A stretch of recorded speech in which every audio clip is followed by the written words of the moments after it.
Hello everyone, this is Spliced, and today I'm going to bring you guys a kind of a short video. It's not super long, but I just wanted to address the concerns about vehicles in Halo Infinite, and once again, no one is really talking about this. They're kind of slightly mentioning it like, hey, yeah, the vehicles are a little weak, or hey, I'm not really getting the Scorpion drop.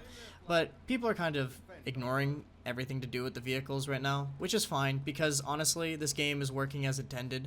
It's very polished, very well made. And I'm not going to be talking about anything else in this game other than just the vehicles, because I don't really feel like I have the field of expertise to talk about anything about Halo's weapons or the mechanics. I will leave that to the other players, the more veteran kind of people that play Halo all the time. I just like playing the vehicles in Halo, so I'm going to be focusing on that. With that being said, I'm going to leave a link in the description that will bring you guys to a video that Pingy has uploaded, which displays pretty much the perfect state of what vehicles are in right now. And regardless if you go or don't go to watch that video, I'm going to explain it right now. Basically, vehicles suck in Halo Infinite really, really bad.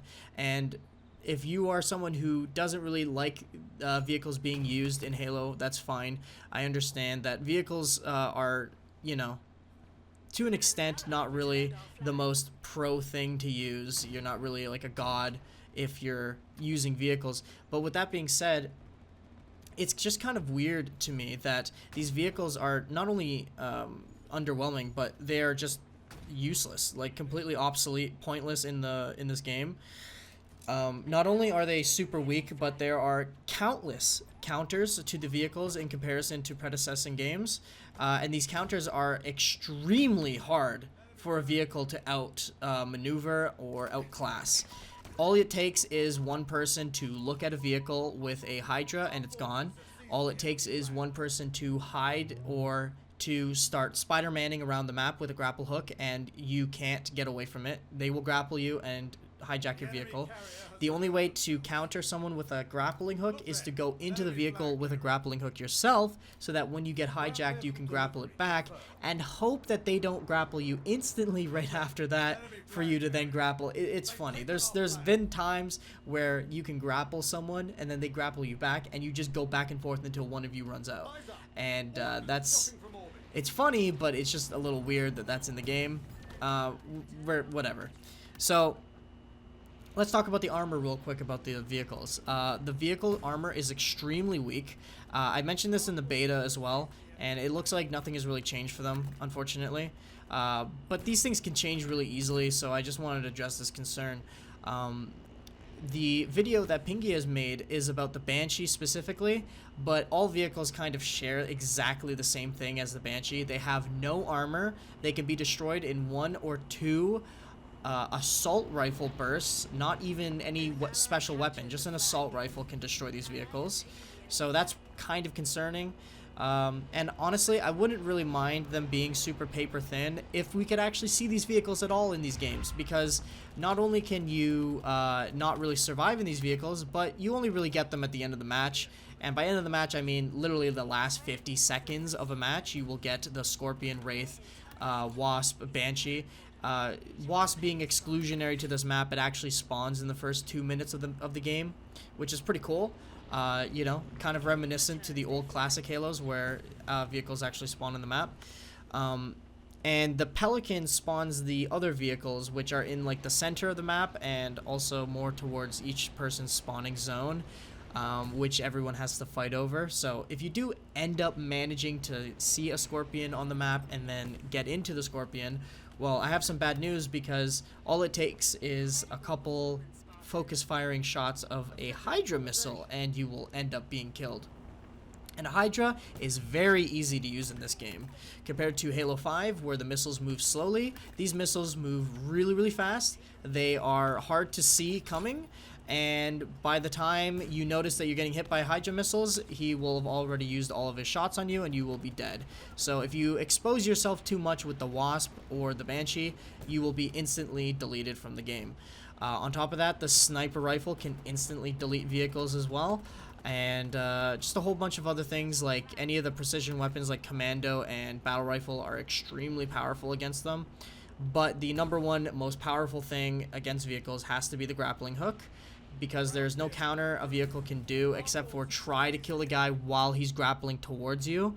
But you only have about a second, so if you weren't already pre-shooting him, or if he isn't already without a shield, you kind of don't really have a chance to kill him, and then you're going to lose your vehicle. But that doesn't really matter if you lose a vehicle at this point, because once again, vehicles are extremely weak. They do little to no damage, minus the Wasp is like the one vehicle that actually kind of feels like it works as intended. The HP seems fine, kinda. The damage is pretty good. It's a pretty powerful vehicle, I'm not gonna lie. I'll give the Wasp the exclusion from this list, only because it can actually spawn on one of the maps and you can use it with the intent to try to kill a lot of people. But other than that, every other vehicle is it has no HP, and it's a little sad to say, or sad to see. On top of that, specifically the Banshee's damage is super low, and the Banshee bomb on a direct hit on a full health Spartan doesn't even kill him anymore. And I don't really understand the intent behind this, but the only conclusion I can come up with is that 343 does not want Big Team Battle to be vehicle dominant, which I understand, and I don't want Big Team Battle to be vehicle dominant either. But I would like it so that we have a chance to shine with a vehicle if we're pretty decent at them, like the decent players that know how to use vehicles well. Because with the current state that there is, with the amount of counters, the vehicle HP, the vehicle damage, they don't really have a place right now. And they're completely obsolete and pointless to even use. Sometimes I've actually ran by vehicles and just decided not to get into them because I knew I wasn't going to get any value out of them in a match. So I just don't use them. Moving on, the other thing that is a huge problem with vehicles is that they have collision damage.